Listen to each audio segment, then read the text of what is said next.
Formula One is the fastest, most extreme form of sanctioned single-seat auto racing in the world. It's truly the sport of kings, where ultra-rich teams build expensive, low-flying death machines, posing as automobiles, race in extreme conditions, and receive huge payouts.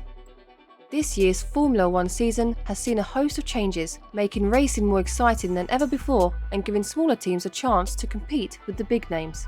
But whether you're hoping Sir Lewis Hamilton will clinch his 8th title, cheering for reigning champion Max Verstappen, or dreaming of one last magical moment from Fernando Alonso, a modern race car is filled with clever ideas that are also helping to save our world. Look up rich man sport in the proverbial dictionary, and it will surely be defined as Formula One. It's not uncommon for the top 7 or so spots to be gobbled up by the sport's 4 richest teams on any given race.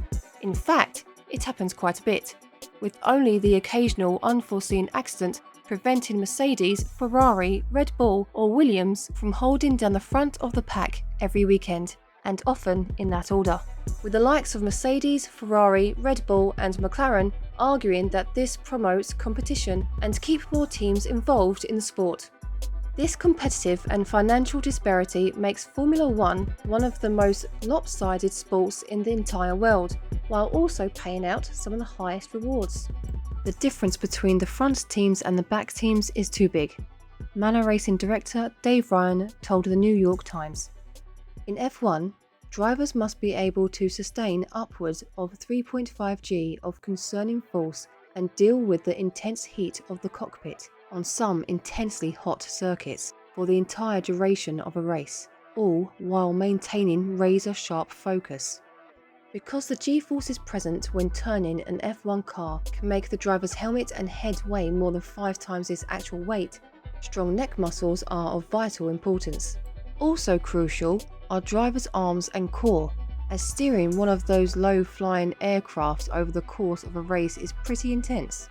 Lastly, reaction time can mean the difference between a successful overtake or crashing out, or, in some cases, life and death. So drivers like to smack away at Batak reaction boards to keep up their hand-eye coordination. Fuel is going green. A Formula One engine is an apex predator of the motor world, with cylinders seeing 50,000 mini explosions during the course of a lap to drive its pistons, and inside temperatures reaching 2,750 degrees Celsius. The leading candidates are hydrogen power.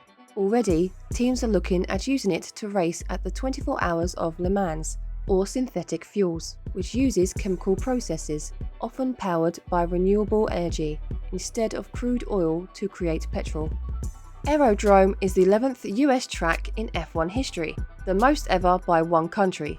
After annoying locals with a plan to build a street circuit through downtown Miami, the city and F1 settled on a non-permanent 3.3-mile-long track built from scratch in the parking lot of Hard Rock Stadium. Miami is a hotbed of culture, and nowhere is this more evident than in the Miami Design District. It's also another great area to visit for shopping. In the heart of this district is the De La Cruz Collection, a free contemporary art collection. The similarly modern Institute of Contemporary Art Miami sits next door. The Wolfsonian FIU is situated in the heart of Miami's Art Deco district. Wynwood, a 20-minute walk south of Miami Design District, is another cool spot to check out. Everglades National Park, the largest tropical wilderness in the United States, is located to the southwest of Miami. You can take a day tour from the city and check out the important ecosystem, which is home to crocodiles, panthers, and deer, and many other species. For those with a keen interest in motorsports, Daytona International Speedway is north from Miami, while Sebring International Raceway, which once hosted the United States Grand Prix, sits some 250 kilometers northwest of Hard Rock Stadium. The 6-kilometer-long anti-clockwise layout of Baku Street Circuit was designed by Herman Tilke, a famous circuit architect. It is claimed to be the fastest street circuit among the Formula One tracks in 2021. The architect added, "The track will be quite challenging due to sharp curves, therefore many interesting accidents are expected." Watch bubbling mud volcanoes at the Gubustan National Park. The Gubustan National Park in Baku has around 300 bubbling mud volcanoes. This makes around 30% of the entire volcanoes in the world. The Maiden Tower holds an important place in the history of Baku.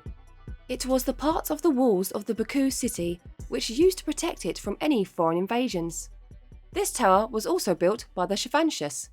The locals call this tower as Giz Galasi, which means the Virgin Tower, as it was impossible to penetrate this tower. Baku's two famous markets include Taza Bazaar and Yasil Bazaar. Best things to buy as a tourist are the local spices, carpets, handicrafts and clothes, which are traditional to the city. The most widespread folk art is carpet weaving, and was a part of everyday life of Azerbaijanis, and turned into a national symbol. The Azerbaijan Carpet Museum was set up in 1967 to highlight the art of carpet weaving and its role in the history of Baku. You will find over 10,000 objects such as ceramics, metalworks and jewellery.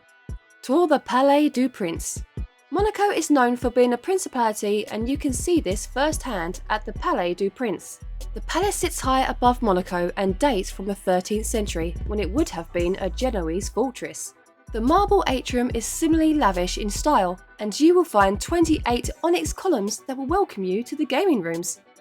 Fans of James Bond are certainly to enjoy the scenery, as this is said to have been the setting for the James Bond novel Casino Royale. There are different gaming rooms here that are decorated in a variety of themes, but make sure you look up and take in the chandeliers and the stunning artwork as you try your luck. The Musée Oceanographique is 90 metres above sea level, and it took 11 years to construct the foundations that stopped the museum toppling to the ground. Monaco Cathedral stands out because of the white stones that were used in its construction. Built in the Roman Byzantine style, the cathedral houses the remains of the former princes of Monaco, including Prince Rainier. Several years ago, Formula 1 races were so loud you'd have to wear noise-cancelling headphones or you'd burst an eardrum. Today, all the engines are powerful V6s, and yes, it's loud but not as much of the ear-splitting variety.